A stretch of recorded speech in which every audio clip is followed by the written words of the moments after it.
सूत जी कहते हैं कि हे शौनक जी,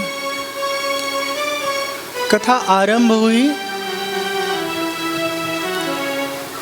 कथा का महात्म्य सुनाना शुरू किए सनकादि ऋषि।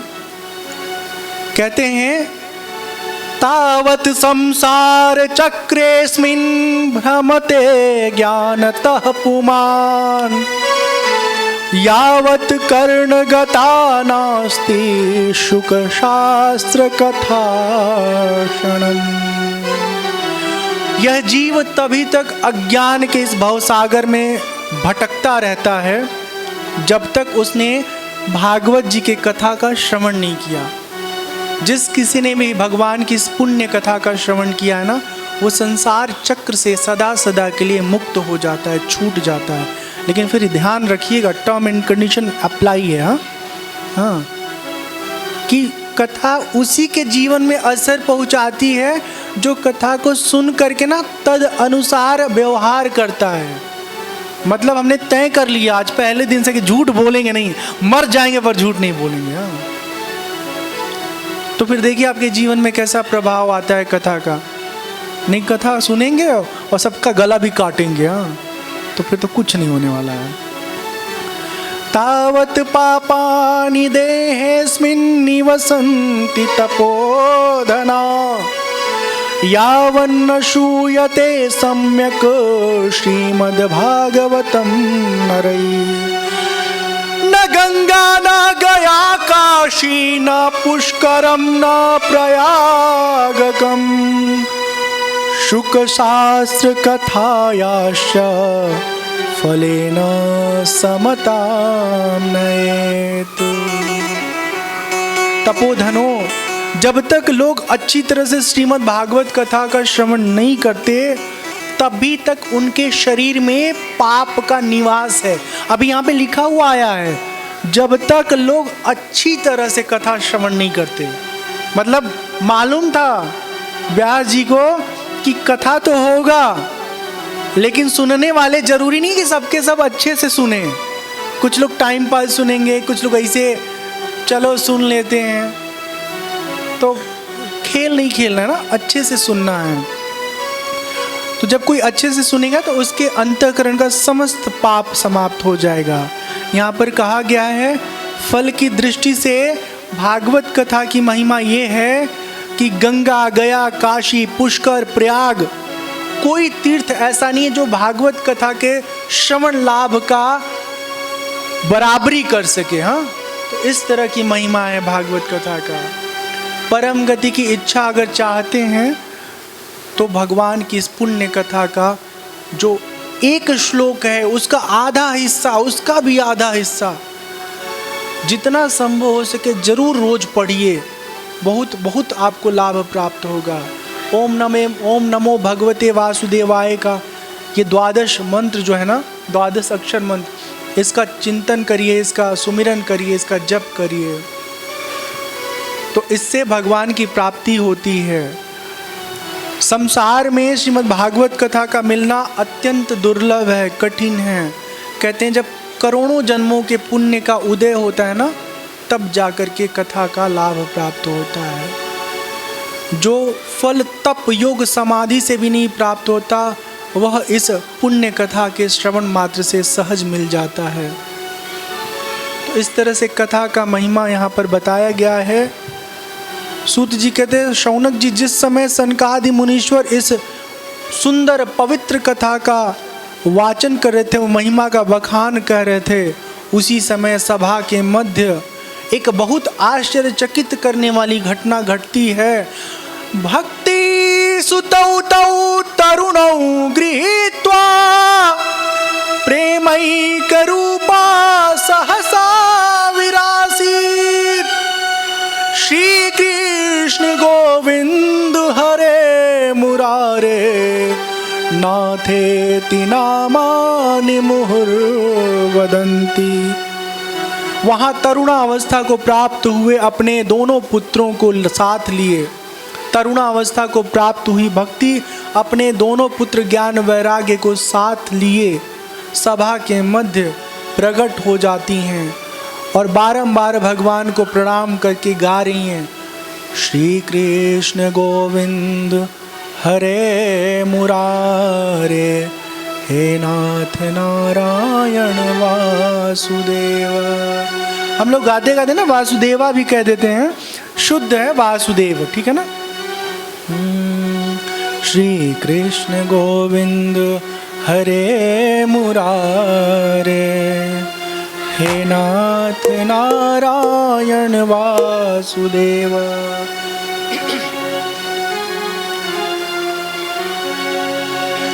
श्री कृष्ण गोविंद हरे मुरारे, हे नाथ नारायण वासुदेव। श्री कृष्ण गोविंद हरे मुरारे, हे नाथ नारायण वासुदेव।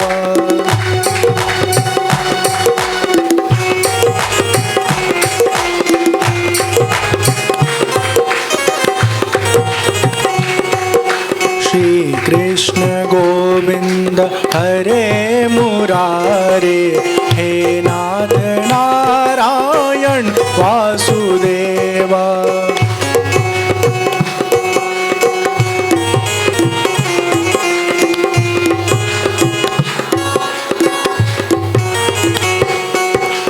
हे नाथ नारायण वासुदेव, हे नाथ नारायण वासुदेव, हे नाथ नारायण वासुदेव। श्री कृष्ण गोविंद हरे मुरारे, हे नाथ नारायण वासुदेव।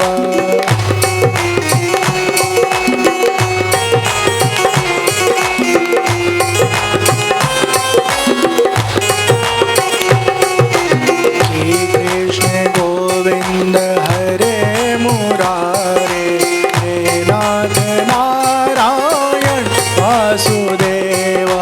हे नाथ नारायण वासुदेव, हे नाथ नारायण वासुदेव, हे नाथ नारायण वासुदेव। श्री कृष्ण गोविंद हरे मुरारे, हे नाथ नारायण वासुदेव।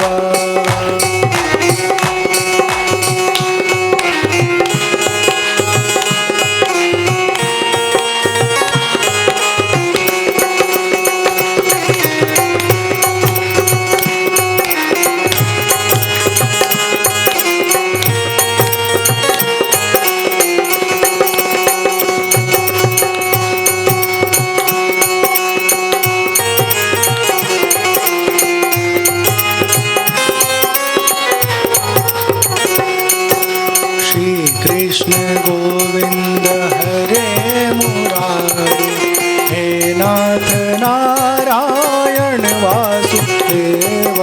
श्री कृष्ण गोविंद हरे मुरारे, हे नाथ नारायण वासुदेव, हे नाथ नारायण वासुदेव, हे नाथ नारायण वासुदेव, हे नाथ नारायण वासुदेव, हे नाथ नारायण वासुदेव, हे नाथ नारायण वासुदेव, हे नाथ नारायण वासुदेव, हे नाथ नारायण वासुदेव, हे नाथ नारायण वासुदेव। बोले श्री कृष्णचंद्र भगवान की जय। सब लोग वहां पर उपस्थित भक्ति को देख करके अत्यंत आश्चर्यचकित होते हैं, समझ नहीं पाते कि कौन है जो इतना सुंदर गा रही हैं, नाच रही हैं। सनकादिक ऋषि कहते हैं ये भक्ति देवी हैं, अभी अभी कथा के अर्थ से निकली हैं। उनके वचन सुन करके समस्त लोग भक्ति को प्रणाम करते हैं। भक्ति बोलती हैं, मैं कलयुग के प्रभाव से नष्ट हो चुकी थी, मतलब नष्ट जैसी हो चुकी थी। आपने कथा अमृत से सींच कर मुझे पुष्ट कर दिया, पोषित कर दिया, मुझे उत्तम स्थिति में प्रदान कर दिया। अब आप यह बताइए कि मैं कहाँ रहूँ। सनकादि जो कथा के वक्ता हैं कहते हैं, हे देवी तुम भक्तों के हृदय में रहो, बहुत आनंद मिलेगा। अनन्य प्रेम का स्पंदन करने वाली हो, संसार रोग का निर्मूल नाश करने वाली हो। हे देवी तुम धैर्य धारण करके नित्य निरंतर विष्णु भगवान के हृदय में स्थान बनाओ, वहीं रहो, उनके भक्तों के जीवन को सुखमय सार्थक करो। और इतना कहते ही वहाँ से अंतर्ध्यान हो करके भक्ति अपने पुत्रों के समस्त अपने भक्तों के हृदय में निवास करने लगती हैं। इस प्रकार उनकी आज्ञा पाती भक्ति तुरंत भगवत भक्तों के हृदय में जा विराजती हैं, जिनके हृदय में एकमात्र श्री हरि की भक्ति निवास करती है। निर्धन होने पर भी वो भक्त परम धन्य है जिनके हृदय में भगवान की भक्ति है। कहते हैं भक्ति एक ऐसी डोरी है जिससे बंध कर भगवान अपना धाम छोड़ करके भक्त के समक्ष आ जाते हैं, भक्त को दर्शन दे देते हैं। तो जीवन में भक्ति को बहुत महत्व देना चाहिए। नारद जी ने एक भक्ति ग्रंथ लिखा है जिसका नाम है नारद भक्ति सूत्र।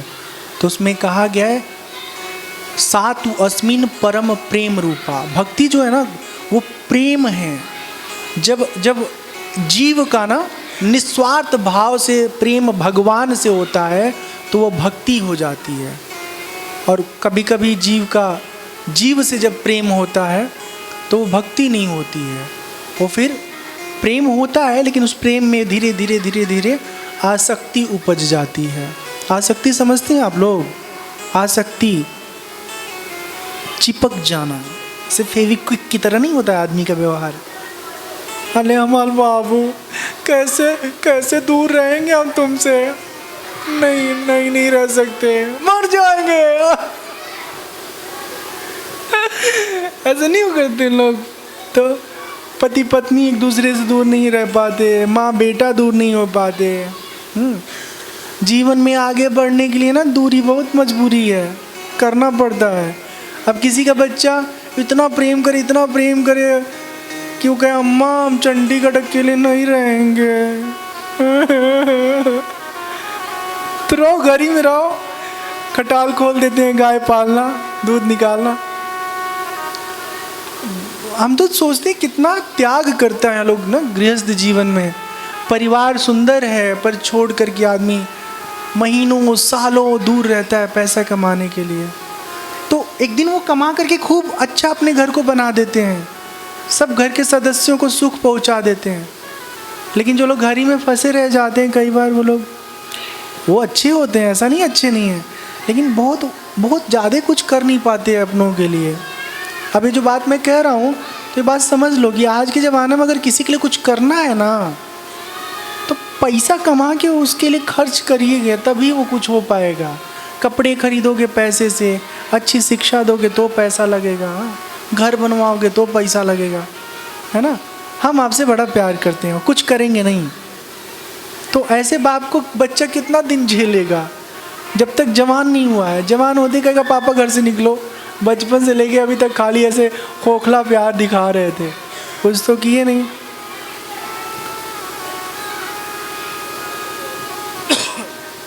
तो ये भक्ति जो है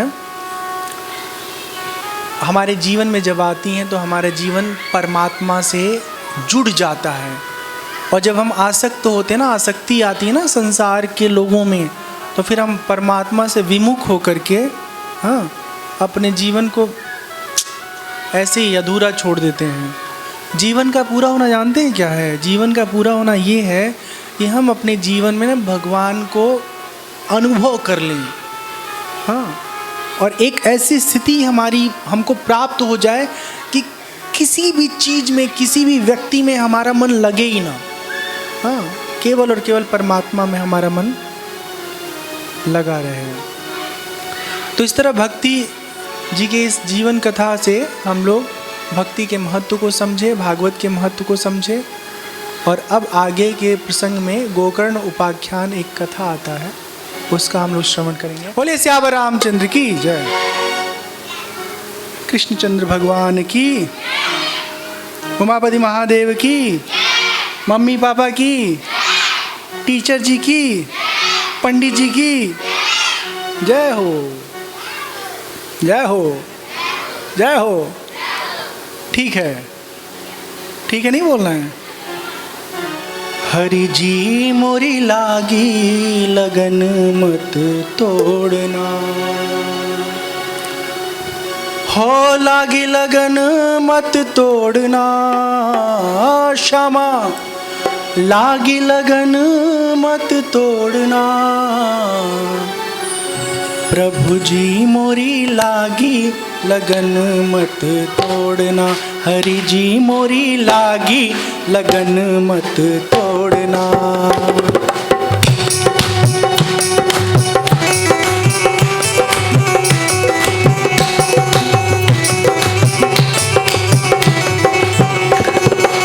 लगी लगन मत तोड़ना हो प्यारे, लगी लगन मत तोड़ना, हरि जी मोरी लागी लगन मत तोड़ना, हरि जी मोरी लागी लगन मत तोड़ना।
खेती बोआई मैंने तेरे नाम की, खेती बोआई मैंने तेरे नाम की, खेती बोआई मैंने तेरे नाम की, खेती बोआई मैंने तेरे नाम की, मेरे सहारे मत छोड़ना ओ श्यामा, मेरे सहारे मत छोड़ना, हरि जी मोरी लागी लगन मत तोड़ना, हरि जी मोरी लागी लगन मत तोड़ना।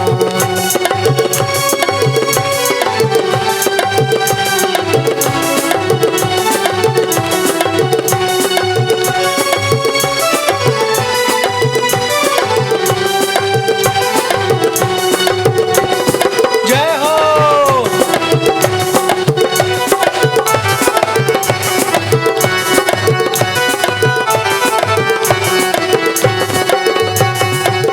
जल है गहरा नाव पुरानी, जल है गहरा नाव पुरानी, जल है गहरा नाव पुरानी, जल है गहरा नाव पुरानी, बिच भंवर मत छोड़ना हो श्यामा, बिच भंवर मत छोड़ना, हरि जी मोरी लागी लगन मत तोड़ना, हरि जी मोरी लागी लगन मत तोड़ना।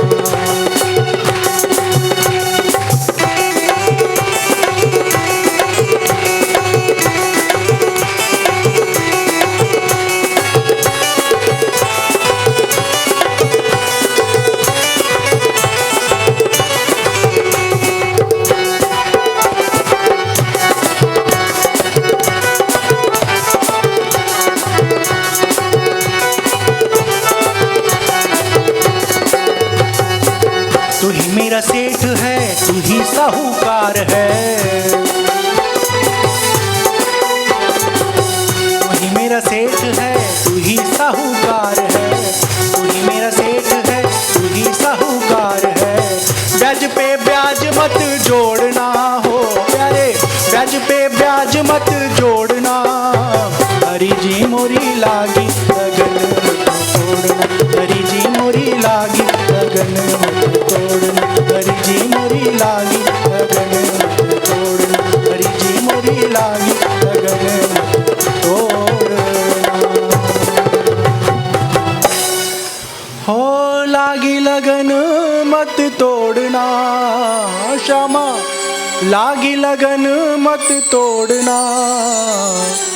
प्रभु जी मोरी लागी लगन मत तोड़ना। बोले कृष्ण कन्हैया लाल की जय, राधा रानी सरकार की जय, श्री सुखदेव जी महाराज की जय, श्री व्यासदेव महाराज की जय, अपने अपने सद्गुरुनाथ महाराज की जय, अपने अपने माता पिता की जय, उमापति महादेव की जय, दुर्गा मैया की जय, ग्राम देवता की जय। महात्म्य की कथा में एक बहुत सुंदर कथा आती है, गोकर्ण उपाख्यान। सूत जी कहते हैं, मुनिवर, जब भगवान के कथा से भक्ति का प्रादुर्भाव हुआ ना, सबके समक्ष भक्ति देवी प्रकट हो गई, सब लोग आश्चर्यचकित हो गए। उन्हें देख करके सबने भक्ति देवी को प्रणाम किया और सनकादि का आज्ञा पा करके भक्ति भक्तों के हृदय में निवास करने लगी। इस समय ये दृश्य देख करके परमपिता परमेश्वर स्वयं विष्णु भगवान अपना लोक छोड़ करके कथा मंडप में उपस्थित हो गए। और जब वहाँ पर भगवान को सब लोग देखते हैं तो सब अत्यंत आनंदित होते हैं, बोलते विष्णु भगवान की, विष्णु भगवान की, विष्णु भगवान की। चारों ओर जय जयकार होने लगता है, लोग पुष्पों की वर्षा करते हैं, शंख बजाए जाते हैं, सब अत्यंत आनंदित हैं। किसी को तनिक भी अपने आप का भान नहीं है, भगवान का दर्शन करके सब लोग कृतकृत्य हैं। नारद जी कहने लगते हैं कि आज हमने अपनी आंखों से श्रीमद् भागवत कथा का जो महिमा है वो देखा। ये सचमुच भक्तों के लिए जीवनदायी है, भक्तों के भवरोग को नष्ट करने वाली है। भगवान सबको दर्शन दे के अपने धाम चले जाते हैं। नारद जी एक सवाल करते हैं सनकादि जन से, जो कथा के वक्ता हैं। कहते हैं कि इस कथा से कौन कौन लोग पवित्र हो जाते हैं, किनके जो जीवन के पाप हैं वो समाप्त हो जाते हैं। सनकादि कहते हैं जो नाना प्रकार के दुराचार पापाचार में लगे रहते हैं, उल्टे मार्गों पर चलते हैं, अत्यंत दुष्ट हैं, कुटिल हैं, काम परायण हैं, ऐसे लोग भी भगवान की कथा सुन करके, भागवत कथा सुन के अपने जीवन में निष्काम हो जाते हैं, निर्मल हो जाते हैं। नारद जी कहते हैं क्या इसका कोई उदाहरण है? सनकादि कहते हैं ध्यान से सुनिए। अत्र ते कीर्तयिष्याम इतिहासं पुरातनं यस्य श्रवणमात्रेण पापहानिः प्रजायते। नारद जी, अब हम तुम्हें उस विषय के बारे में बताते हैं, उस घटना के बारे में बताते हैं जो ऐतिहासिक है, काल्पनिक नहीं है। तुंगभद्रा नदी के तट पर एक ब्राह्मण देव रहते हैं, उनका नाम है आत्मदेव। बड़ा सुंदर नगर था। आत्मदेव अत्यंत अच्छे ब्राह्मण थे। उनकी बड़ी प्यारी एक पत्नी है जिनका नाम क्या है, किसी को मालूम है? धुंधली। सुंदर हैं और अड़ियल हैं। अड़ियल समझती हैं? हाँ, अपनी बात को मनवाने की उनमें सामर्थ्य है। हमारा जो फैसला है वही घर में होगा और किसी की बात नहीं होगी। स्व वाक्य स्थापिका। कुछ लोग इतने घनघोर अड़ियल होते हैं कि अपनी ही बात वो सिद्ध करना चाहते हैं। आत्मदेव ने बहुत अच्छा जीवन जिया है, सब कुछ उनके जीवन में है, बस पुत्र नहीं है। पुत्र मतलब संतान नहीं है। हाँ? तो वो बहुत दुखी हो गए हैं कि हमारे पास सब कुछ तो है लेकिन संतान नहीं है। बहुत ढेर सारा दान पुण्य करते हैं, यज्ञ अनुष्ठान करते हैं, उसके बाद भी उनकी ये कामना पूरी नहीं होती है। एक दिन इतने दुखी हो जाते हैं ना, घर से निकल लेते हैं और निकल करके एक तालाब के निकट पहुंचते हैं। थक चुके होते हैं तो थोड़ी देर वहां बैठ करके विश्राम करते हैं। दैव योग से उसी समय एक महात्मा जी उस रास्ते से गुजरते हैं। जैसे आत्मदेव की नज़र महात्मा पे पड़ती है ना, महात्मा जी रुकिए, पास जाते हैं और चरणों में दंडवत लेट जाते हैं।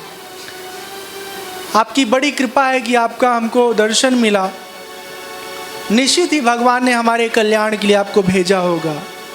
सन्यासी पूछते हैं कि हे ब्राह्मण, क्यों दुखी लग रहे हो? कोई कष्ट है, कोई पीड़ा है? क्यों इतनी लंबी लंबी तुम्हारी श्वासें चल रही हैं? तुम जल्दी से मुझे कहो अपने दुख का कारण। ब्राह्मण देव कहते हैं, हे महात्मा जी, हम तो घर परिवार से निकल करके अपना प्राण त्यागने आए हैं। हम संतानहीन हैं। संतानहीन होना भी कोई जीवन है?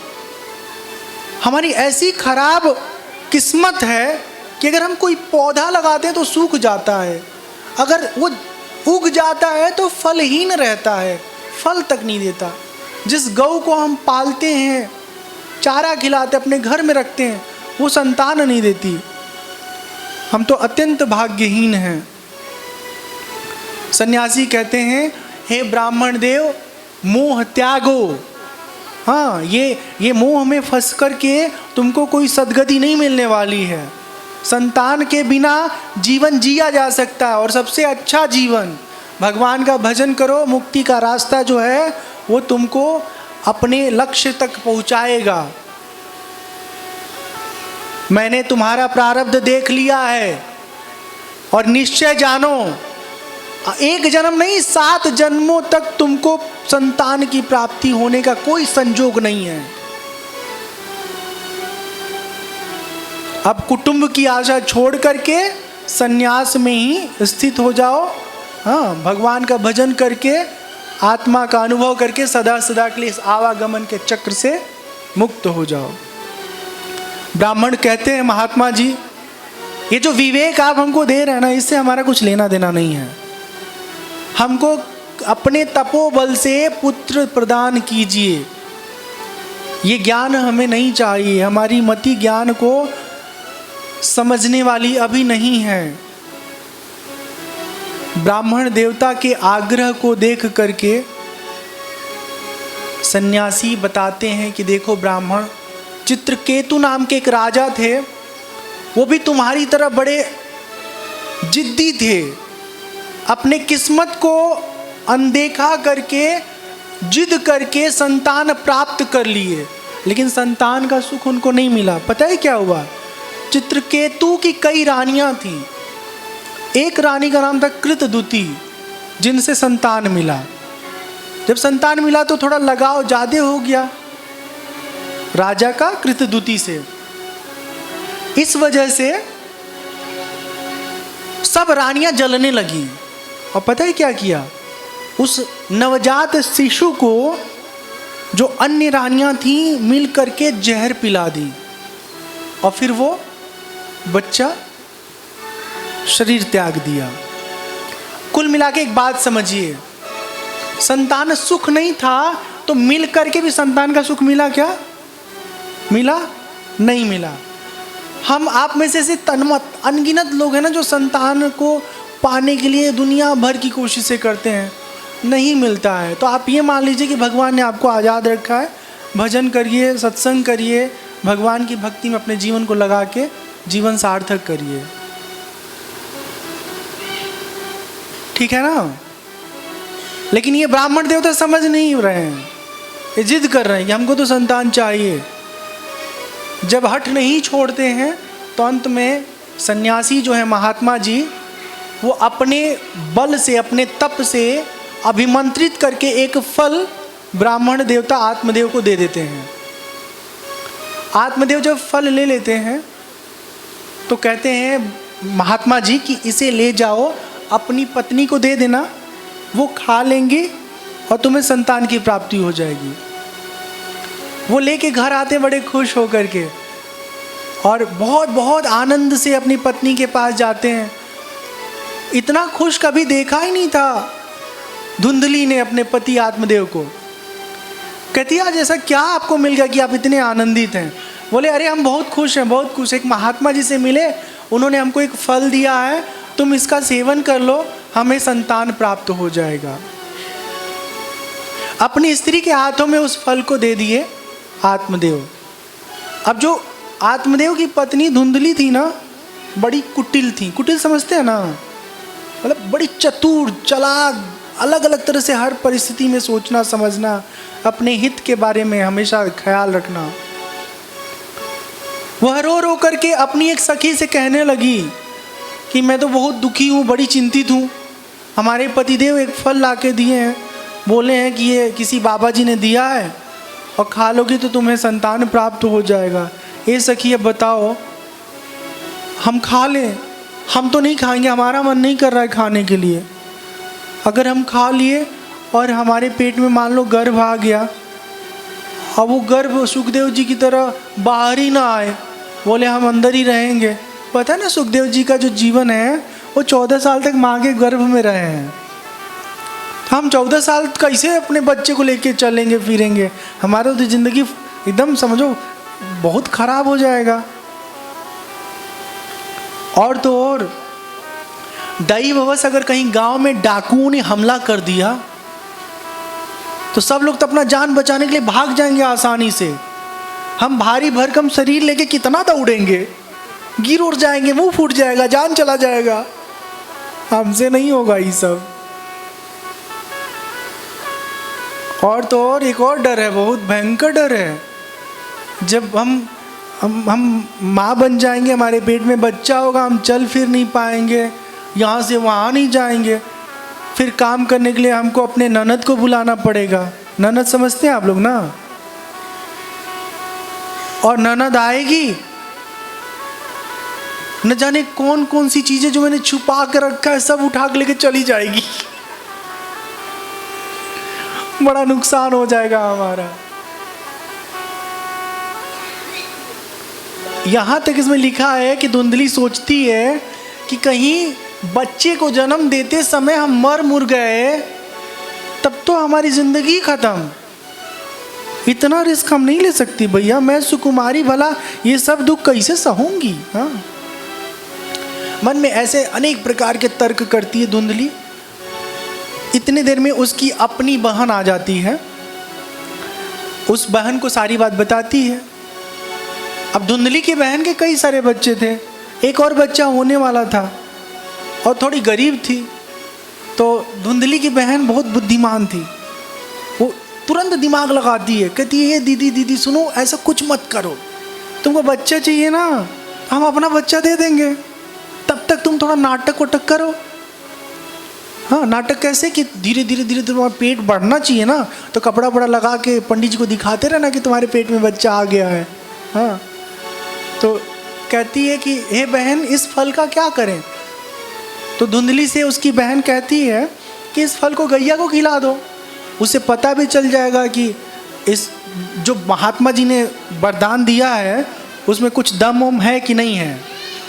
तो ऐसा ही करती है धुंधली, उस फल को गाय को खिला देती है और खुद पेट में धीरे धीरे कपड़ा थोड़ा थोड़ा बढ़ा के अपना नकली जो है वेश बना लेती है। और धीरे धीरे समय बीत जाता है।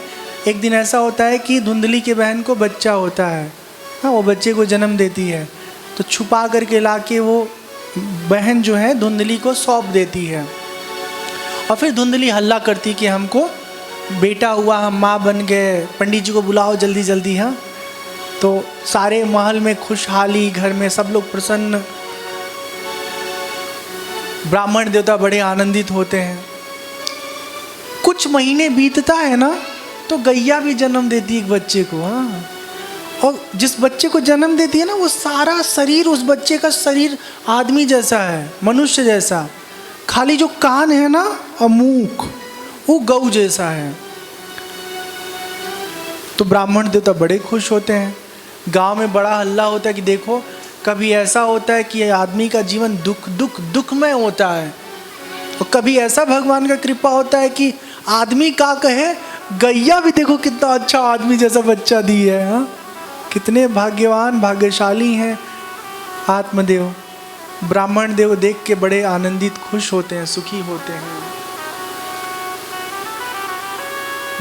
गाय के कर्ण जैसा कान देख करके आत्मदेव ने गैया से जन्मे पुत्र को नाम दिए गोकर्ण। गोकर्ण बाद में बड़े पंडित हुए, बहुत ज्ञानी हुए, बहुत धर्मात्मा हुए। और जो धुंधली का बच्चा धीरे धीरे बड़ा हुआ ना तो उसका नाम रखने का जब समय आया तो वो आत्मदेव ने कहा कि नाम हम सोचते हैं। तो धुंधली पत्नी बोली आत्मदेव की कि आप क्या सोचेंगे, आपके पास बुद्धि है, हम सोच लिए हैं, हमारा नाम धुंधली, हमारा बेटा का नाम भी हमारे नाम से मैच करते हुए होना चाहिए। तो क्या होगा तुम्हारे बेटा का नाम? तो धुंधकारी रखेंगे। तो फिर धुंधकारी जी बड़े होने लगते हैं और अपना काम जो है करामातों के जरिए लोगों को दिखाने लगते हैं। लूट चोरी, मारपीट, लड़ाई झगड़ा इतना ज़्यादा करते हैं कि हर दिन शिकायतें घर पहुंचती हैं। बाद में बहुत उनकी दुष्टता बढ़ जाती है। ब्राह्मण हो के भी ब्राह्मण जैसा आचरण नहीं करते हैं, वेश्याओं के जाल में फंस जाते हैं, माता पिता की पूरी संपत्ति नष्ट कर देते हैं। अब धुंधकारी को देख करके पिता आत्मदेव कहते हैं इससे अच्छा तो महात्मा जी की बात ही मान लिए होते, न रहता बास न बजती बांसुरी। हाँ, ऐसा दुष्ट संतान पाने से अच्छा निसंतानी रहना। पर अब तो गलती हो गई, अब क्या कर सकते हैं। माँ को भी बहुत दुख होता है। उसी समय गोकर्ण जी आते हैं और पिता को समझाते हैं कि घर परिवार में कहाँ फंसे पड़े हैं, निकलिए, भजन करिए, भगवान के सुमिरन में अपना जीवन लगाइए, जीवन को सार्थक करिए। पुत्र गोकर्ण की बात मान करके जो आत्मदेव हैं वो भजन पर निकल जाते हैं और धीरे धीरे भजन कर करके अत्यंत उत्तम अवस्था को प्राप्त कर लेते हैं। वन में चले जाते हैं, बहुत दिनों तक वहाँ पर उपासना करते हैं। गोकर्ण बताते हैं पिता को, हे पिताजी, यह शरीर जो है ना इसके बारे में विचार करिए, हम लोग भी सोचे समझे, ये क्या हड्डी है, मांस है। हाँ? और क्या है शरीर में? कब ये शरीर ऐसे ना क्षण भर में भी पूरा हो जाए, देह का आत्मा से वियोग हो जाए, फिर उस देह का क्या करेगा लोग? उठा करके वो शमशान ले जाके सीताराम। कितना दिन कोई रखेगा? हम तो मंदिर में रहते हैं, हमारा जो कुटिया है उसमें भगवान भोलेनाथ हैं, तो देखते हैं कभी कभी कोई किसी के घर में शरीर पूरा हो जाता है, किसी के घर में शरीर पूरा हो जाता है, तो देखता हूँ कुछ धार्मिक किताबें लाके वहाँ रख देते हैं मंदिर में, कुछ पर्स में रुपए हैं 2-4-500 तक। हाँ, वो छोड़ देंगे, बाकी मोटा मोटा जो गले का हार है, कान का झुमका, नाक का नथनी है, पाँव का पायल है, वो आपस में बंटवारा करती होंगी बहू में।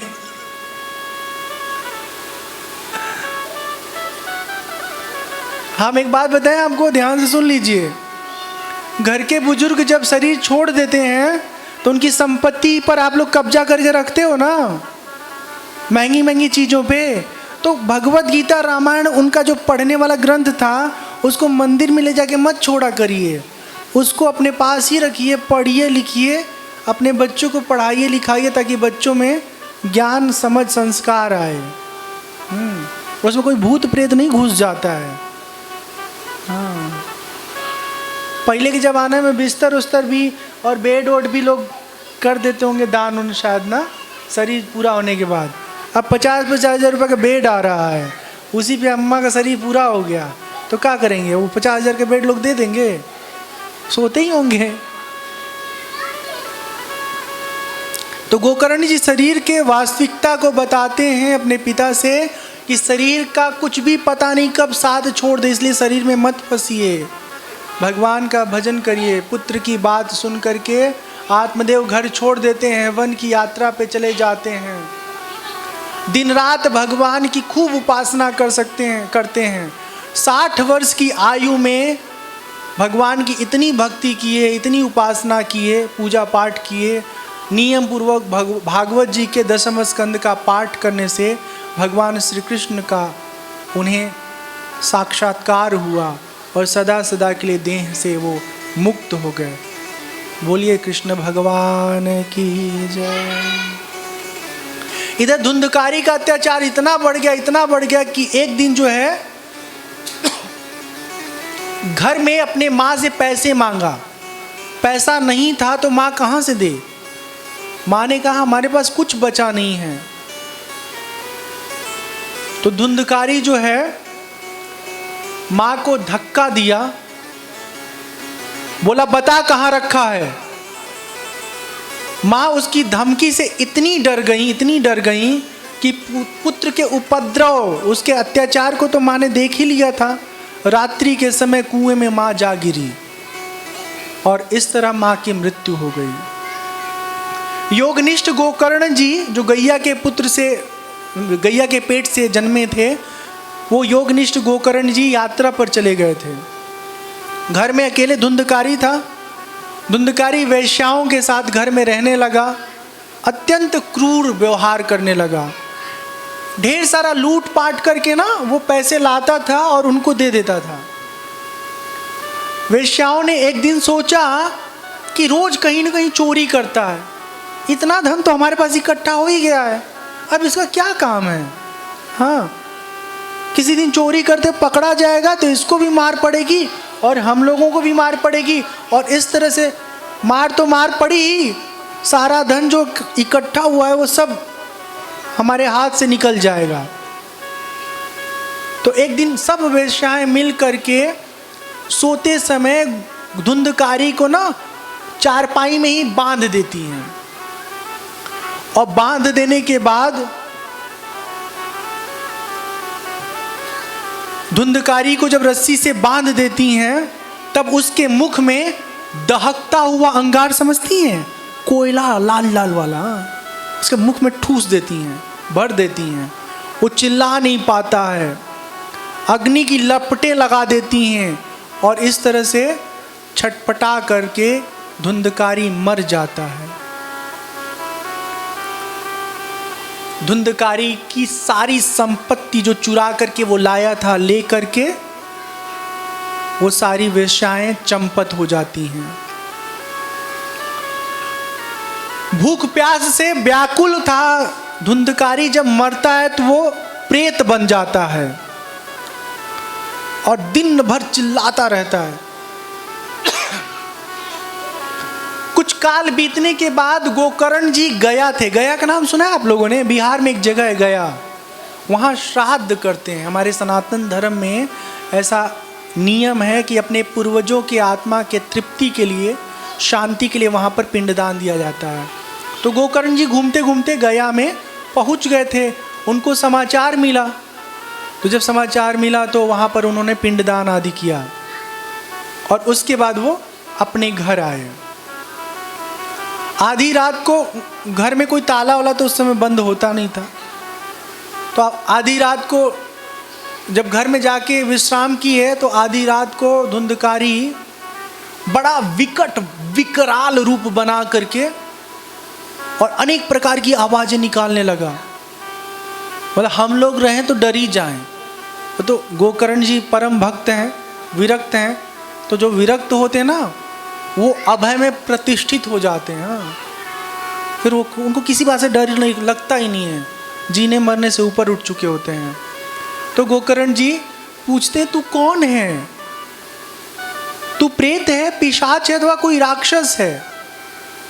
सूत जी शौनक जी को कथा सुनाते हुए कहते हैं कि बार बार जब इस तरह पूछते हैं गोकर्ण जी और अंजलि में जल लेके अभिमंत्रित करके उसके ऊपर छींटते हैं तो वो बोलने में समर्थ हो जाता है। पहले बोलने की भी उसकी क्षमता नहीं थी। बोलने लगता है प्रेत कि मैं तुम्हारा भाई हूँ, मेरा नाम धुंधकारी है, मेरे कुकर्मों की कोई गिनती नहीं हो सकती। हमने बहुत दुष्टता, बहुत अत्याचार किया है, बहुत लोगों को सताया है, इसी कारण से हमको प्रेत योनि में जीना पड़ रहा है, दुर्दशा को मैं भोग रहा हूँ। भाई तुम दया के समुद्र हो, मुझे इस योनि से छुड़ाओ। गोकर्ण जी कहते हैं मैंने तुम्हारे लिए विधि पूर्वक गया में पिंडदान कर दिया, फिर भी तुम्हारी मुक्ति नहीं हुई। यदि गया के श्राद्ध से तुम्हारी मुक्ति नहीं हुई तब तो इसका कोई उपाय है ही नहीं। तुम सब बात खोल करके साफ साफ बताओ कि मुझे क्या करना चाहिए। तो धुंधकारी कहता है कि मेरी मुक्ति सैकड़ों बार अगर गया में श्राद्ध करोगे तो भी नहीं होगी, अब तुम्हें ही इसका कोई उपाय ढूंढना पड़ेगा। प्रेत की बात सुनकर के गोकर्ण जी बहुत आश्चर्यचकित होते हैं। वो कहने लगते हैं कि यदि सैकड़ों बार पिंडदान करने से तुम्हारी मुक्ति नहीं होगी तो फिर किस तरह मुक्ति तुम्हारी होगी। मुक्ति के लिए क्या साधन है, क्या उपाय है, ऐसा विचार करके गोकर्ण जी तप करते हैं।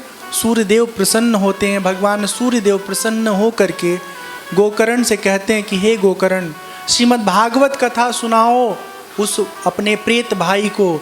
उसी के प्रभाव से, भागवत जी के महिमा प्रभाव से, श्रवण लाभ से उसको प्रेत योनि से मुक्ति होगी। अतः गोकर्ण जी भगवान सूर्यदेव के आज्ञा अनुसार श्रीमद् भागवत कथा के आयोजन की तैयारी करते हैं। देश और गांव के अनेक लोग कथा सुनने के लिए आते हैं। चूँकि गोकर्ण जी बहुत ज्ञानी हैं, अतः स्वयं वो व्यास गद्दी पर विराजमान होकर के कथा कहना आरंभ करते हैं। कथा के स्थल के निकट, व्यास आसन के निकट एक 7 पोड़ का बांस रखा जाता है। चूँकि जो प्रेत था ना वो शरीर में नहीं था, तो वो बैठे कहाँ, तो युक्ति ये निकलती है कि वो बांस का जो खाली हिस्सा है ना उसमें वो बैठेगा। एक दिन की कथा पूरी होती है, तड़ से आवाज़ करके वो एक गांठ टूटता है। दूसरे दिन दूसरा, तीसरे दिन तीसरा, चौथे दिन चौथा, इसी तरह एक एक करके 7वें दिन 7वीं गांठ टूटती है और अत्यंत दिव्य रूप धारण करके गोकर्ण के समक्ष धुंधकारी प्रकट हो जाता है। कथा के प्रभाव से उसके हृदय की सारी मलिनता दूर हो जाती है। देवलोक से दूत आते हैं विमान लेकर के गोकर्ण के कथा से मुक्त हुए धुंधकारी को ले जाने के लिए। गोकर्ण देख करके बहुत आश्चर्यचकित होते हैं और साथ ही साथ बहुत प्रसन्न भी होते हैं। देवदूतों से गोकर्ण जी कहते हैं, पार्षदों से, कि धुंधकारी कथा सुना, वो देवलोक जा रहा है, उसको लेने के लिए आप विमान से आए हैं। बाकी लोग कथा सुने हैं, तो क्या इन लोगों ने कथा सुनने में कोई गलती की है? इनको आखिर वो फल क्यों नहीं मिल रहा है जो फल धुंधकारी को प्राप्त हो रहा है? तो पार्षद भगवान के कहते हैं कि गोकर्ण ने जो कथा सुनी, दिन रात उस कथा का मनन किया, चिंतन किया, उसमें अपना मन लगाए रखा और कथा के प्रभाव से उसके भीतर का समस्त अज्ञान समाप्त हो गया।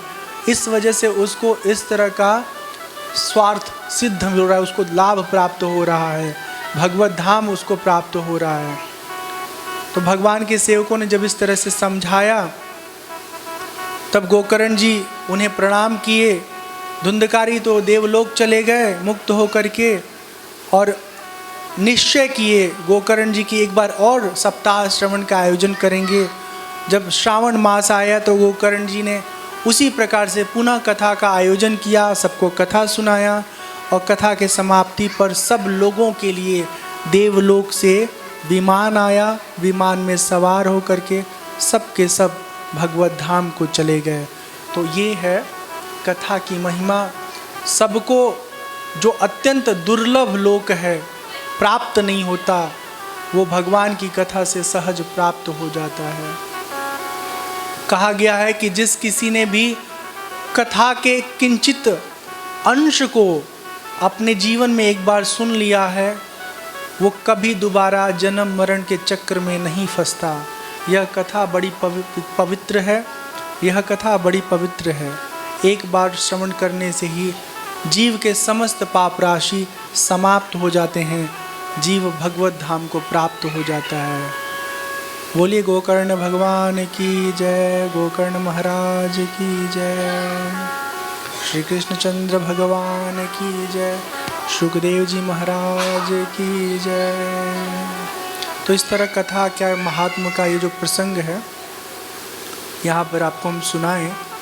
यहाँ आगे कुछ प्रमुख विषय आता है महात्म में। विरक्तो वैष्णवो विप्रो वेद शास्त्र विशुद्धिकृत दृष्टांत कुशलो धीरो वक्ता कार्यो निष्प्रिय। यहाँ पर कहा गया है जो वेद वेदांत के जानकार हैं, ज्ञानी हैं, जो वैष्णव भक्त हैं, भगवान विष्णु राम कृष्ण के प्रिय भक्त हैं, ऐसे वक्ता को कथा सुनने के लिए आमंत्रित करना चाहिए।